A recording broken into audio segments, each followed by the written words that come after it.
Good afternoon. MBAF and Berger Singerman would like to welcome you to our webinar this afternoon on bankruptcy and insolvency for business. The first thing I'd like to do is just talk about a little housekeeping here. At the bottom of your screen, you'll see a place for questions and answers throughout the course of the seminar that we're going to give, which is without a PowerPoint. Today is about a conversation on the leading trends with respect to bankruptcy and insolvency matters. So we will do our best at the end of the presentation to answer as many questions as we can, and for what we can't get done, we will try to get back to you either through an email or an FAQ, depending on the question. So what I'd like to do first is introduce our panelists. From the firm of Berger Singerman, we have Paul Singerman, who is the co-chair of the firm. He concentrates his practice in troubled loan workouts, insolvency matters and commercial transactions, bankruptcy-related litigation, complex litigation, corporate governance, and distressed business and merger acquisitions. He's active throughout the United States in complex and large restructurings, insolvency, and bankruptcy cases. He is best known for his representation of debtors in complex restructuring and high-stakes litigation, but he's also an experienced veteran in representing creditors committee. He's done a lot of work also internationally on cross-border issues as well. So welcome, Paul. Jordi Gusso, who is the current managing partner of Berger Singerman, is a business lawyer with a long track record of successfully helping clients resolve complex legal and business problems. He concentrates in his practice in commercial bankruptcy, workouts, financial restructuring, distressed M&A, and commercial litigation. He frequently represents financially distressed businesses in court, supervised and out-of-court restructurings in a variety of industries, including aviation, construction, hospitality, retail, casual dining, and real estate. He also advises committees, secured creditors, and asset purchasers in the area of bankruptcy, insolvency, and Section 363 asset sales. I'll also say that Jordi keeps the pulse on what's going on in the bankruptcy world. You can ask him at any time who's filed in a given day, and he can tell you around the country. Pretty impressive. Varesh Dayal, who is the chair of the litigation support and business valuation practice at MBAF, is an experienced veteran in both forensic investigations and business valuations, as well as business reorganization and marital dissolution. He's currently working on a fascinating case in connection with the Puerto Rican bankruptcy, and he's involved in providing expert witness services with them. So welcome, Varesh. And for myself, I'm Marta Alfonso, and I'm the partner in charge of litigation support at MBAF, and my background is in forensic accounting, business valuations, and insolvency and restructuring matters. So we are going to be the ones today to give you our perspectives on the current reality of what's happening right now in such an unprecedented time. So what I'd like to do for us to start is I'd like for each one of the panelists to give their impressions on what is going on in the world around us with respect to COVID, the pandemic, and how it's going to affect business, insolvency, and bankruptcy. Paul, would you like to start? Good afternoon, Marta. I'd be happy to. First, my thanks to you, Marta, and to Varesh for inviting Jordi and me to join you and the MBAF team in presenting today. On behalf of the entire Berger Singerman team, we're honored to be collaborating with you. And thanks to all of you who are participating in the webinar and have taken time out of your day to come together and visit with us and collaborate with us and allow us to learn from you, from your questions, and hear our points of view. I want to start before jumping into the world of restructuring today and how the pandemic has exacerbated the usual tensions in the restructuring process by a subject about which I am passionate. And it goes like this. When we at Berger Singerman interview for a restructuring assignment, what we have learned over the years is that what the prospective client wants to know from us, in addition to whether or not we have the substantive skill set, the experience to assist, is are we available? Are we going to be available to serve the needs of the clients in what literally, in what Jordy and I do, very frequently is bet the company stakes. And we always answer truthfully. We've never lied about our ability to be present when presented with an opportunity. We have a great deal of concern about our brand and reputation, and if we're too busy to undertake a matter, we help get prospective clients into the right hands. I want to turn that around a little bit. What I say to prospective clients on the front end, especially those that have not been through a restructuring or major piece of litigation, is that these are called workouts and not playouts. They're very stressful in the easiest times, and the additional pressures from the pandemic, both personal, financial, and environmental, are extraordinary. And we, early on in the assignment, will ask our clients, hey, you asked us about our availability. We answered you honestly. For you to maximize the prospect of an optimal solution to this restructuring, we need you to be present too. And we talk openly about the extraordinary stresses, especially now, since March of 2020, that the pandemic is bringing to the restructuring process. We urge our client representatives, especially in middle market businesses, to be thoughtful about their own self-care, finding someone with whom it is safe to share the stresses of the project and the process rather. I'm very open and ask people to be thoughtful about sleep and exercise and drug and alcohol intake. And I offer right from the outset that I'm not a therapist. I don't play one on TV, but they need to practice self-care too in order to be available to us as their legal advisors, to financial advisors such as MD&F and others. And I'd encourage you all who are professionals watching this to consider your comfort with engaging your clients and prospective clients on these matters. And for the prospective clients listening, be kind to yourself during this process. It's difficult. Thanks, Marta. Thank you, Paul. That was very insightful and excellent and absolutely on point. So, Jordy, what would you like to share? Well, thank you, Marta. I join Paul in thanking you and the MBAF team for permitting us to share with you and participate in this webinar, and welcome to all our participants. I'd like to talk about the uniqueness of the current circumstance. This is regrettably a worldwide pandemic that has affected global markets. The reality is that, with the exception of businesses like grocery stores, Amazon, and perhaps a few technology companies like Zoom, that has permitted us to come together today and continue to transact business for many of us, with those limited exceptions, this pandemic has affected nearly every sector of the global economy. And not only is its impact widespread, but it is also really unforgiving in the sense that no one can tell you with any reasonable degree of certainty how long it will last and what its impact will be on the market. And while securities markets seem to react occasionally with euphoria or at least optimism, the day-to-day small and medium-sized businesses are having, in our experience, a more difficult time adapting, and particularly as they forecast what will happen for the second half of 2020 and beyond, and projecting and modeling going forward for all businesses, I think, will remain very, very challenging.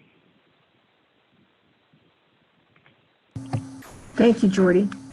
That was, again, another great insight on behalf of the marketplace. Paresh, would you like to share your idea?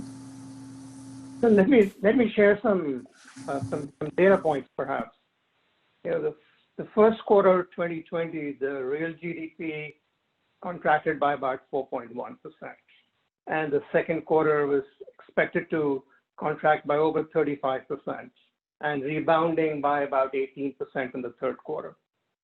Well, with the increasing numbers that we are seeing of COVID-19 cases, it's becoming very uncertain if that third quarter rebound is actually going to happen, because businesses are not able to open again.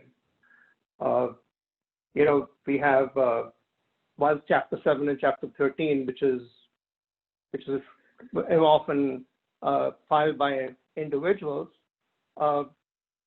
they're actually down this year to date through June compared to the same period last year. And I think the government programs, the CARES Act, the PPP loans, I think have helped a lot of people in being able to survive this pandemic. But the $600 a week unemployment extra money that they're getting expires in July. The moratorium on evictions expires in August 1st. There is perhaps a lot more stress on its way, unless the Congress is able to do something about it. The House Democrats passed a bill in May, which with the proposal totaling something like $3 trillion, including $1 trillion for the states and local governments, and another round of stimulus checks for people. But just this week on Tuesday, Mark Short, Vice President Pence aide, said to Bloomberg that the White House is really looking for a package of up to $1 trillion and no more. So these are uncertain times, but I think unless we can control our increasing number of cases, I think a lot of government help is going to become very necessary for a lot of people to be able to survive this incredible times that we are in.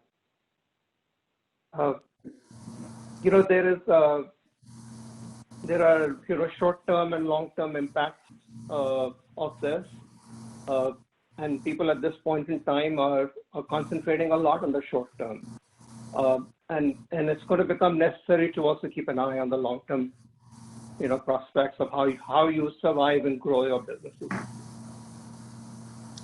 I agree with you, Varesh. From my perspective, I think of it as I'm sitting on an airplane and we've taken off, and we're told as we're going down the runway that there's this possibility we're going to go through this potentially severe weather. So we get up in the air and I'm feeling people next to me are gripping the chairs and there's some hyperventilation, and all of a sudden we take off and the weather's clear, and you look out into the horizon and you see some of these darker clouds, but we're moving on. So in my mind, we start out the pandemic, we have the PPP, the Main Street loans, we get through the first bubble of, oh my gosh, we're going to have problems. And then all of a sudden, you look out the window and you see the dark clouds and the weather. And you're not necessarily into them yet, because what you're getting is that initial gray mist, where the cloud starts to get thicker and thicker and darker. And then all of a sudden, you're enveloped into it and you have no way to go but ride through it to get out. And I believe that is the third quarter, because if you look at the contacts that we are receiving from clients, I am seeing increasingly more difficult financial situations for businesses and for individuals that are trying to even get divorced. They don't have the liquidity to get out. I'm seeing businesses that are being challenged with respect to their working capital and, should I restructure my loans?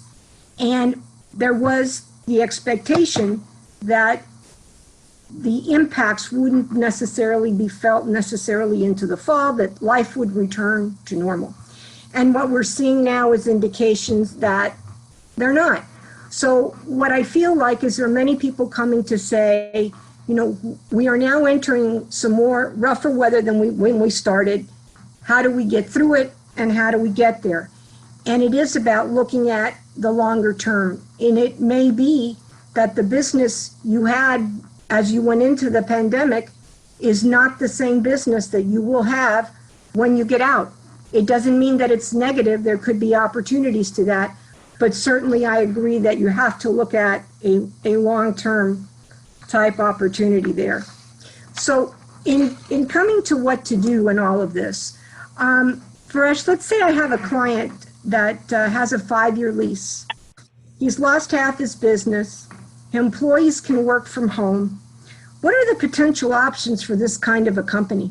Maybe you and Paul can kind of talk about some of the options that there are.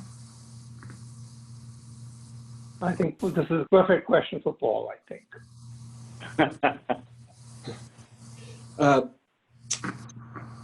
The options, Marta, in question go to, was your question directed to real estate matters?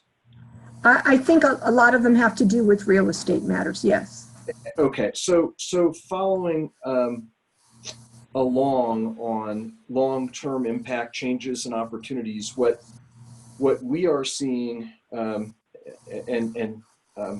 don't know if Tony Argiz is watching. Tony had a piece, an interview by the Miami Herald on the effects of the pandemic and his view of the future and changes, which I and we share, and the impact on office real estate. I'll share that when this started, our executive team at Berger Singerman was halfway through our lease negotiations and design, rather, of our new Fort Lauderdale space. And watching the behavior of our attorney team members and the changes in work practices, we made a decision then to reduce our takedown on our new Fort Lauderdale space by nearly 50%. We are not alone. And if I believe that we'll see other businesses, especially professional service businesses, reconsider the amount of space they're going to take to manage the expectations of their employee team members going forward in work patterns, and also to manage their cash flow and enhance profitability by reduced rent, which is a major fixed expense for many businesses across a wide spectrum. So that's easy to talk about for us or for the tenant population. What does it mean for the real estate developer, office building, commercial space lessors, and what does it mean for their lenders? To Varesh's point and to yours, Marta, I think that the ripple effect of this economic downturn will last longer and be wider than either the Great Recession from late 2007 through 2012 or so, and even the economic impact of 9/11, much, much different, without even taking into account the manner in which this downturn is different because of the physical health, emotional, and political ramifications that are presenting themselves too. So as to real estate, for example, I think we're going to find more companies looking to downsize their real estate holdings. If they're in existing lease facilities, they're going to seek to engage in negotiations with landlords for reducing their space. I don't suspect, except for in a small percentage of instances, there will, for very specialized real estate, great location, particular purpose appropriate, there are going to be waiting lists anytime soon. Fascinating article earlier this week on the impact of major mall developers when they have, in some instances, 3 anchor tenants concurrently in bankruptcy or threatening to go dark, and how to repurpose those facilities. Again, ripple effects broad. We are also very thoughtful in our cases of in bankruptcy and in the pre-bankruptcy workout stage of looking at force majeure clauses in leases, co-tenancy arrangements. We're representing a company currently that has space in a shopping center, and there's a provision in the mall in the lease that says if the movie theater operator within the mall goes dark for a specified period of time, that can result in a rent abatement or downward adjustment. The key is attention to detail, taking these examples up on a case-by-case basis, being thorough and being creative. And that's just the example of real estate. There are many other examples of what people in this time generally cross business sectors ought to be doing in the face of the pandemic and the liquidity concerns that they present. And I'll defer to Varesh or Jordi or you on the elaboration on those topics. Varesh, you want to take?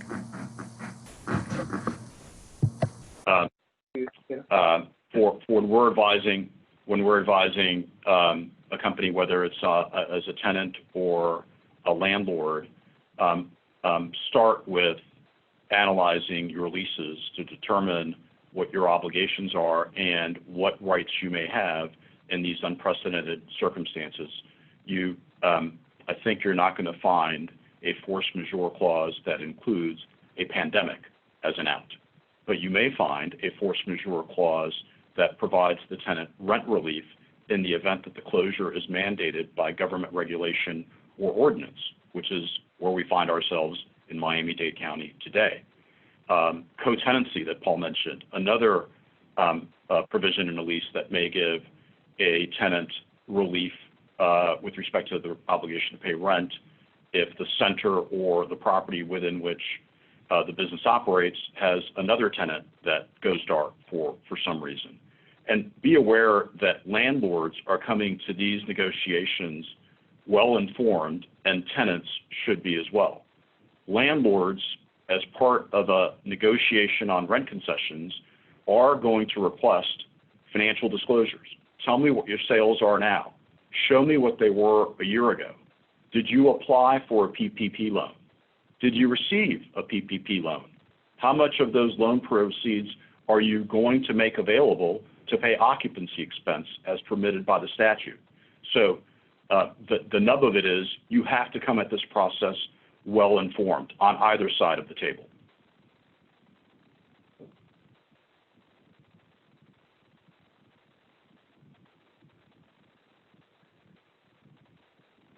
I think that makes a lot of sense. And there were some comments from the audience about wanting to hear more about the force majeure clauses in the leases. What about you have contracts with suppliers and you are not able to meet those obligations? Is there any other guidance that you could provide on those kind of issues? I think that in the current market, Varesh, there is a general willingness to extend some accommodation, provided that it is principled and that it makes sense. Vendors are themselves facing disruption to their business, including through disruptions in the supply chain, because obviously some manufacturing has slowed. Look at the food distribution business and what's happening in the Midwest with beef processing plants. As I said in my opening remarks, this has impacted the global economy in nearly every sector of the market. So I think there is a willingness to at least engage in discussions, but I think it starts, as I said a moment ago, with both parties being well informed and coming to that process with the information they need to make a principled decision. Varesh, from your perspective, what should be done about addressing liquidity? I think Paul had some comments. I'm sorry, I didn't mean to. I didn't mean to interrupt you, Marta. I was only going to briefly add to Jordi's remarks, with which I agree. What we're seeing in the case of retail sellers of goods or services or hospitality is the savvy landlords are sympathetic to the enterprise and the downturn caused by the pandemic. But they're asking, I don't want to hear about the enterprise. Tell me and show me before I commit to a deal what the four-wall economic performance is of my space. And those lenders that are seeing a particular those lessors that are seeing that their leased premises are positive contributors to the company's G&A or profitability are playing much harder ball than those who are lessors of four-wall neutral or money-losing stores. So I can't underscore enough the need to be prepared. And if one thinks that a generalized plea for mercy is going to work, it's likely not, because lessors have lenders and financial obligations of their own. And very quickly, there was a question from Richard Rampell, one of our participants, on, say more about force majeure clauses. I think that my answer to that is the devil and the divinity is in the detail. We have found very few cases in reviewing the leases of our current clients in court matters and out of court in which pandemics were particularly included. And the case law has been unfavorable so far to generalized application of the force majeure clauses to excuse financial performance, and none of the administrative orders that we've seen have excused rent obligations or precluded eviction for commercial tenants as opposed to consumers. And again, Marta, my apology for interrupting.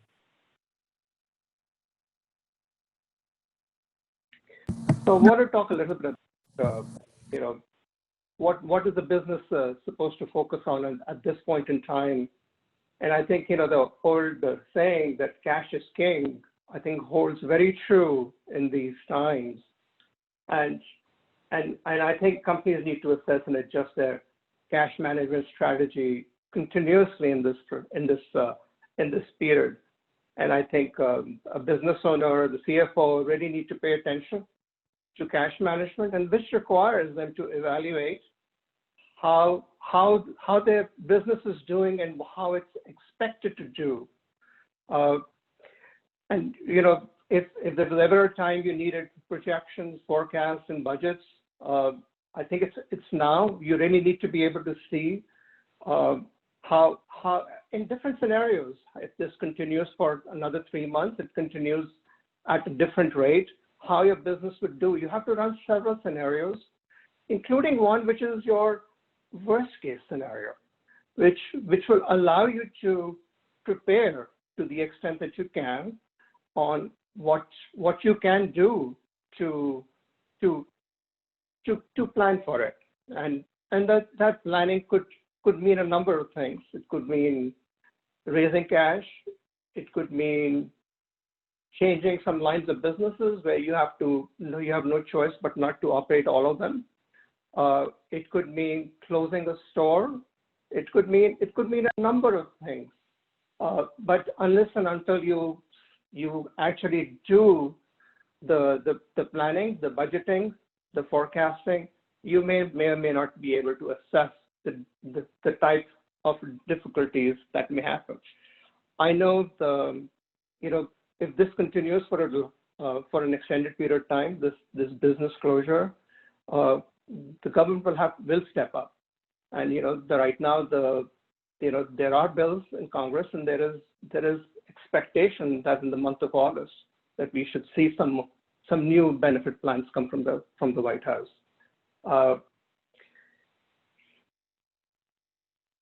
I would imagine that most people or business owners are already looking at their expenses. You are looking to see if you really need to make a certain expense. You really need to incur a certain expense. Are you, do you really need to use all the services? Can you suspend some? There's no expense too small not looking at. Everything should be on the table. And now is the time to take stock. How are you going to spend your money and on what? I think nearly every business in the world is in a similar situation. Everyone's revenues are impacted, and everyone is trying to figure out how to continue to generate the business and new revenues. So you have to be flexible. You have to work with your principal suppliers. You have to work with your customers, because you need to do that to be able to plan for your business. You have to be able to work with your bank. If you haven't already been able to use any lines of credit, that may be available, you would need to work with your bank. And I think the more transparency you show with your business partners, I think the better off you are. Then there are some decisions which have a timer on them. You have to make these, that closing that store, not carrying a line of products that are not being bought by people who go to offices. All these decisions are going to be difficult, but the earlier you make them, the better off you are. I'm sure most people are already looking at, how to accelerate collections, make sure you don't have any excess inventory, you extend payment terms where you can, you pursue loan modifications where you need to do that, and identification of additional sources of cash. So all those things I'm sure most businesses are already doing, and all those things are very necessary to continue to do. But I think if there is one thing I would say at this point that's very paramount is to have a very flexible budgeting for forecasting program in place that you amend and you alter continuously. And continue to talk to your customers and suppliers, the key suppliers, to allow you to make that a meaningful document.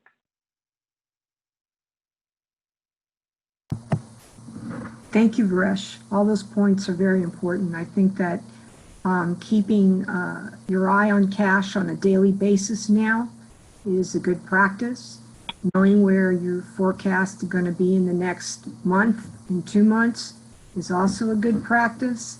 In these times, a business owner that has his pulse on the cash has a lot of knowledge on where his company is and where it could go. Jordy or Paul, do you have any comments on these areas of generating liquidity for the company?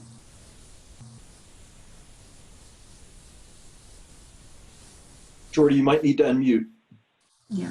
Pardon me, I apologize. Thank you for the reminder. Thank you, Marta. I agree entirely with Varesh's assessment. 2 additional points on liquidity. One, there are a number of government-sponsored stimulus packages available. We mentioned PPP. The Main Street Lending Program is one. There's a $25 billion program for funding to the airlines by way of example. So keep that in mind if you've not availed yourselves of those programs. That certainly is an option you ought to consider promptly. And secondly, Varesh mentioned forbearance. Keep in mind as well that the FDIC issued guidance to all of the FDIC insured banks suggesting or recommending that those banks work with borrowers before enforcing rights or remedies following defaults. Now, keep in mind as well that that's only guidance. It's not a directive. And it obviously only applies to those federally insured banks. It does not apply to non-bank lenders or, by way of example, securitized loan arrangements where servicers or in post-default special servicers have meaningful discretion to handle the credit. So I throw that out there for the group's consideration as well. And Marta, if I may add, to Jordy's point, the lenders in our experience that are going to be most collaborative and accommodating are the lenders that trust the borrower and the borrower advisors and believe that they're getting prompt, truthful information in response to their information requests. A hide the ball or casual strategy in communicating with institutional and non-institutional lenders rarely works, and we've not seen it work once since the pandemic. So I would encourage early engagement with key creditor constituents and honest and transparent communication when asking for accommodations. And to Varesh's point on planning, There's kind of a gruesome analogy some restructuring professionals use that equate restructuring professionals, financial and legal advisors, to oncologists, and that is, none has ever seen a client or patient too early. You can't wait as a distressed business owner until you're about ready to miss a payroll, or as one of our team members says, the flame is very close to the gas tank, to think about, what do I do now? The ostrich syndrome rarely works. It's particularly not going to work now because the people from whom you're going to ask for concessions are up to their, they've got a lot going on. And with that, well said, Paul, we're going to transition into talking about people that may be up to their eyeballs in not being aware that they are insolvent, whether it deals with having your basic balance sheet liabilities in excess of assets, or whether you're in a position that you're working capital insolvent, where your current liabilities are exceeding your current assets to be able to pay, or a true cash flow insolvency where you just don't have the cash in the bank to be able to meet your obligations. And there, what we worry about is you're entering what we call the red flag zone, and there are implications with respect to keeping that business intact and having the issues remain in the business. And I think, Jordy, you may have some perspectives you want to share on that. Sure. So in the lower middle market, most businesses are either closely held or family owned. And when the business is either financially distressed or in the zone of insolvency, the business, the enterprise, has issues, right? Vendors may not be getting paid timely. The business may be behind on lease obligations. Perhaps there's even a default on a bank or credit line. And putting aside for the moment personal guarantees, if any, with respect to these obligations, each of these problems that I've just mentioned by way of example are all business problems. They are problems of the entity. And when the business is insolvent or in the zone of insolvency, managers need to be thoughtful and assure that what are business problems do not become personal problems. One example of a business problem potentially converting to a personal problem is where the manager of a business goes out and obtains goods or services for the business with knowledge that the company does not have or will not have the liquidity to pay for those goods or services. In the zone of insolvency, managers need to be particularly attentive to their fiduciary duties to the enterprise. And Paul, I don't know if you want to add on to the discussion on fiduciary duties and perhaps go through those at a high level. Sure.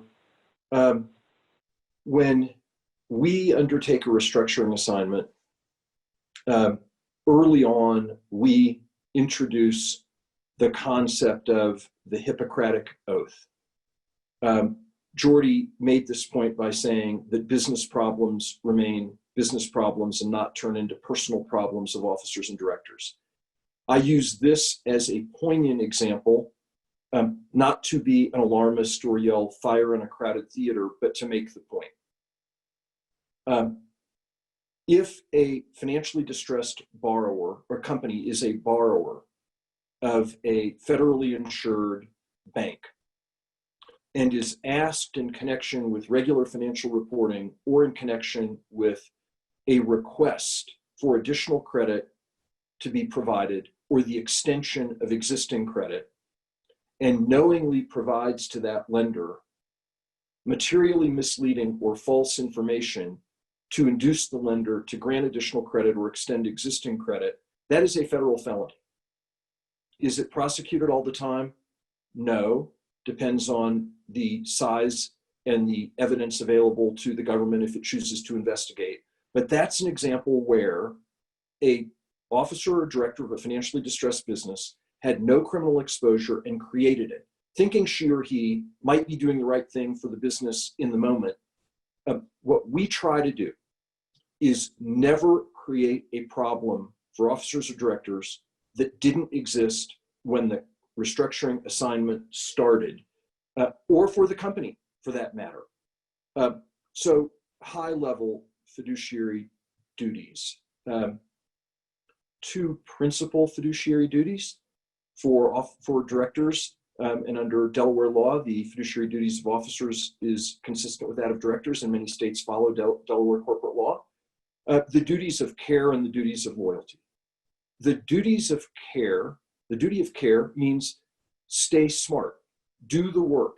This is especially important for directors who are not employed or independent directors of companies that aren't at the company every day, maybe in the hallways, maybe on email chains reviewing all the financial information and legal information that's coming around. If you're going to be a director, be informed, do your homework, be prepared to collaborate and debate and discuss matters that come before a board, and do what your articles of organization or your organic corporate documents require in respect of annual meetings. It's a hard case to make, even in a small business, that you were exercising your duty of care if you hadn't had an annual meeting or the meetings required by your organic corporate documents in a year or 2 years or 3 years. And many businesses, especially small and middle market businesses, file their annual reports with the state, but they do nothing else.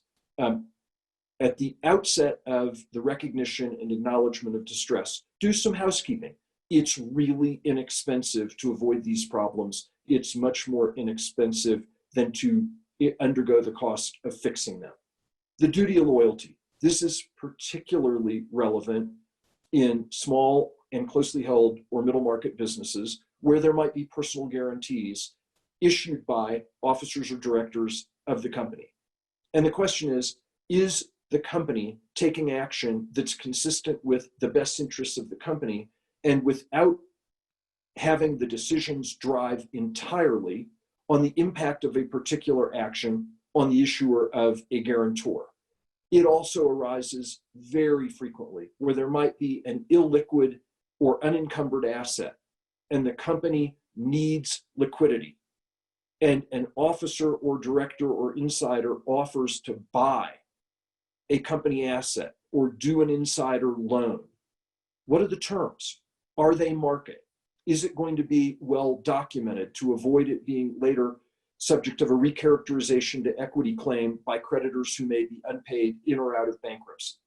So the duty of loyalty is particularly important. And the bottom line is be very thoughtful and careful about being on both sides of a transaction in which the company is involved. The easiest example is when a financially distressed business closes its door, hangs a sign that says "Gone fishing," no bankruptcy or corporate dissolution, and lo and behold, the owners start the same business next door, or maybe from the same location under a different corporate structure, same phone number, same address, same employees. Not likely to work, and clearly from the perspective of the creditors of the business that was closed, a potential major issue in respect to the duty of loyalty.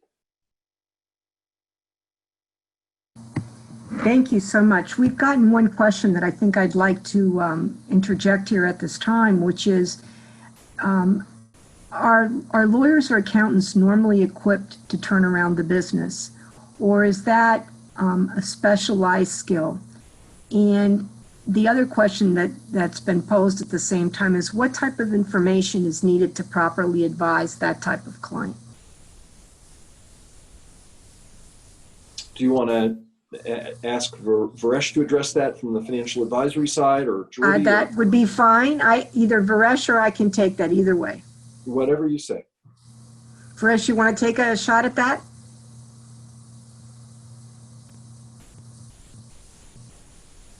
There clearly are turnaround professionals. We have worked with a lot of turnaround situations. We have worked with a lot of debtors. We have worked with a lot of Chapter 11 trustees. We have worked with a lot of people to help turn around businesses. I have also worked with Majeure Singerman on these kind of clients, and I know these folks are very well equipped for to handle a turnaround situation. Sometimes you need industry experience, and you try and sometimes keep management in place. Sometimes you need to hire a person who knows that industry very well. But in a lot of cases, I think we definitely can help in turning out a business. Thank you, Varesh. I think in financial advisory experience, there's a group of experienced turnaround professionals that are available to help. Those people have the ability and experience in working with distressed businesses to draft plans and understand what other stakeholders need to get your objectives over the finish line. So when you're talking about qualifying professionals, you're looking for people that have done it before, because at this point, because it's a critical time period, speed and skill and effectiveness is what you're going for. Paul or Jordy, do you want to make a comment on the legal side? Thank you, Marta. There are indeed very talented turnaround professionals who work in this space, including at MBAF, and two of the panelists here amongst them. And often there is a need for industry experience in these circumstances. By way of example, aviation is a very specialized industry, and often when an aviation-related business is going through some form of financial distress, there is a meeting of the minds amongst the various stakeholders that independent professional help is needed, or at least warranted, or at least helpful. And in that circumstance, often a turnaround professional will be dropped in either on an advisory role or in an interim management role. And all of the other advisors to the company work closely to advance the objectives of the client for whom we are all working. And Marta, I would add that there's a practical reality here, and that is the additional expense of the retention of a restructuring professional in addition to financial and legal advisors. And that's a reality that just needs to be acknowledged. The truth in my experience is that running a business in a steady state or running a business that's in a growth trajectory is a very different mission than managing a business experiencing severe financial distress. And it is suboptimal for a person running the restructuring initiative for a company in severe financial distress to be learning it and doing it the first time. So I get the tension and balance in respect of additional expense, but it's a very different mission.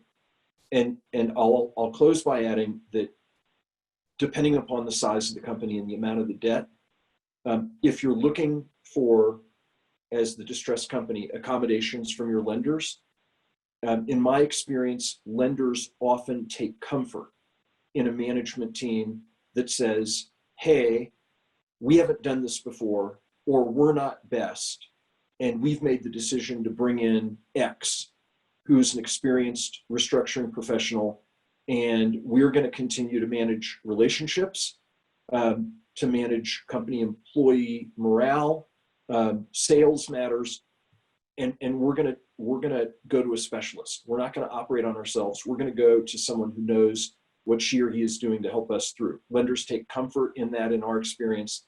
And if there's a judgment call, maybe more inclined to offer accommodations and extensions in debt restructuring if the company is not perceived to be in denial. Thank you. Moving from what we do from a liquidity perspective and what the fiduciary responsibilities are, and we're now we've made a decision that we need to look at both bankruptcy and its alternatives. Jordy and Paul, from your perspectives, what are the relevant things that need to be considered in looking at those choices? Sure. So I'll start. Firstly, just as a matter of practice, we are restructuring lawyers. We are not bankruptcy lawyers. Bankruptcy is one of the subsets in which we practice and in which we deploy our talents. But when we are representing a financially distressed business, our preference by a wide margin is to try and avoid an in-court filing. Working through a troubled situation consensually is, in our experience, more efficient, certainly less expensive, and generally quicker than implementing an in-court restructuring. That said, there are circumstances in which the company has no alternative but to file, or there's a strategic reason to file, like to implement a recapitalization of the company or a sale of the enterprise as a going concern. Now, generally, a financially distressed business who elects to file an in-court proceeding has two options, right? The first is a Chapter 7 filing. Chapter 7 is the liquidating chapter of the Bankruptcy Code. Under Chapter 7 of the Bankruptcy Code, the court appoints an independent fiduciary, a trustee. Management and the owners of the business are displaced. The trustee assumes stewardship of the company's assets, which include tangible and intangible assets. Intangible assets include, by way of example, litigation claims. The trustee marshals those assets, reduces them to cash, and distributes their proceeds in accordance with the priorities established under the Bankruptcy Code. It is a way of providing a final legal burial to a company. The second alternative, and which is the one where we often find ourselves when we're implementing an in-court restructuring, is a Chapter 11 proceeding. And Chapter 11 is the reorganization chapter of the Bankruptcy Code. In a Chapter 11 case, management remains in control of the business and its operations. The proceeding gives the company a breathing spell from its creditors through the imposition of the automatic stay. The company has an exclusive right to file a plan of reorganization for a period of at least 120 days. The company can reject or get out of cumbersome leases or contracts, retailers being a prime example of rejecting leases for underperforming locations. And then the plan of reorganization proposes, and if approved by the court, sets forth the terms of the restructuring, which may involve a financial restructuring, an operational restructuring, a sale, or a combination of all of those. There's great latitude and flexibility given to a company under the Bankruptcy Code for the means of implementing its restructuring. But Chapter 11 can be a cumbersome process. It's generally better suited for middle market and larger companies, not small companies. There's lots of financial reporting required in the process. Any action that is outside the ordinary course of business for the company that's in bankruptcy requires court approval on notice to all creditors, and it can be expensive. That said, this year Congress passed the Small Business Recovery Act that provides a more streamlined process for small businesses who wish to implement an in-court restructuring. The Act defines small businesses as those businesses that have less than $7.5 million in debt. It excludes single asset real estate companies. Generally, there'll be no creditors committees in a Subchapter V proceeding. In Chapter 11 proceedings, the Office of the United States Trustee often appoints a committee of unsecured creditors, ordinarily comprised of as little as 3, in larger cases as many as 7 members whose role is to represent the interest of unsecured creditors generally, and the committee is afforded standing to be heard on any matter in the case. Subchapter 5 seeks to minimize the time and expense of the reorganization by requiring the court to schedule a status conference within 60 days of the filing and requiring the debtor to file its proposed plan within 90 days. And unlike a conventional Chapter 11 case, in a Subchapter 5 case, only the debtor can file a plan of reorganization. At a high level, those are the in-court alternatives available to a financially distressed business. Paul, do you want to perhaps touch upon some out-of-court alternatives that are also available to these businesses? Sure. And before I do switch to the out-of-court opportunities, and I'll make this very quick. I know that we're nearly out of time and there may be some Q&A. There's a state court proceeding that is a very cost-effective way for a business that has decided to liquidate, called an assignment for the benefit of creditors under the Florida statutes.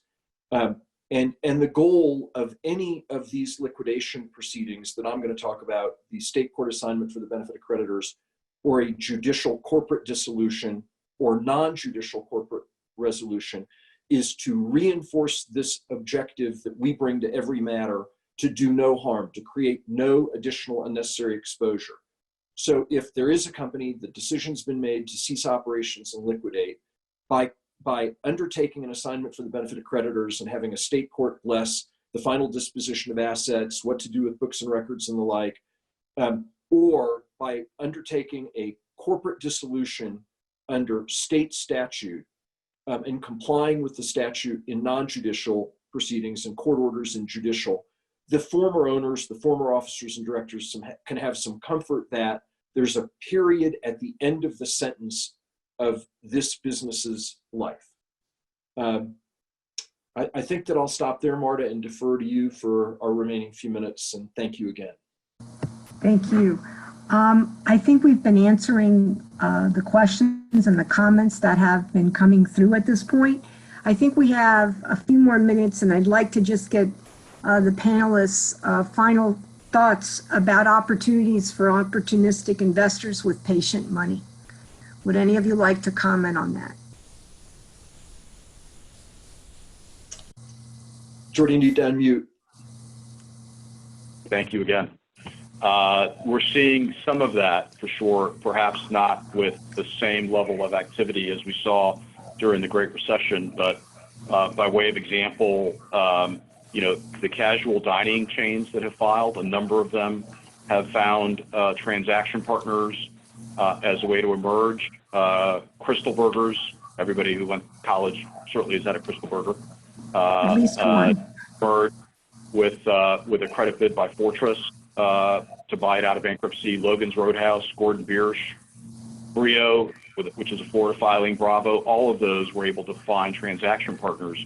Generally, that sector has done okay. By comparison, the retail sector has not done well. Market observers have commented that brick and mortar retail was on life support before the pandemic, and that this experience likely teetered it over the edge. And so far, those prognosticators have been proven right so far. Few retailers have successfully emerged from in-court restructurings, and most have liquidated themselves. So there is, I think, opportunity for the disciplined, well-capitalized market participant. Yeah, I would add, Marta, that if people ask us now, are we busy? And we say, we're blessed to be busy. I say that this is the saddest busy I've ever been, and I mean that quite sincerely. The business failures that we're experiencing now are not necessarily anybody's fault. It wasn't, as one of our participants just asked, uniquely attributable to inept management. Not necessarily. No business model that I've ever seen has stress test for a 90-day hard stop of top line revenue or anywhere close to it. And I'm fearful that that 90 days may be understating it for a very meaningful curtailment of top line revenue. I think that for patient money, over the backs of some very well-intentioned people who spent lives or generations of blood, sweat, and tears and capital building businesses, there will be meaningful opportunity. I think the hospitality space is one example for thinly capitalized, for example, hotel operators that don't have access to more debt or equity capital now, and that are going to have to find a solution to exit. So regrettably, in this extraordinarily sad time, I think that there will be an opportunity for opportunistic patient money. Paresh, did you want to say something?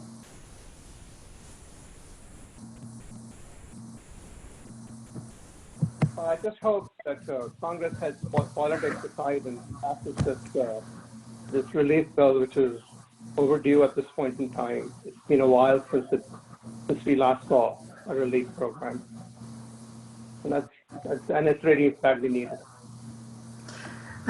I think the opportunistic capital parties are out in force. I get probably 10 emails a day on I have available capital for the right companies, which you understand what they're looking for. And similarly, you're starting to see the demise of some of the entities that are trying to exit. And what I am seeing is a lot of companies trying to be proactive in securing a new partner to come in or a new partner to buy out. So that, at least people are starting to think proactively about that. So I think if anything, to walk away from this, we encourage you to be proactive, be flexible, and start thinking not only about today, but also about your next steps for tomorrow. And again, on behalf of Berger Singerman and MBAF, we do want to thank you for joining, and we'll look forward to doing this again as the cycle continues. Thank you. Thank you.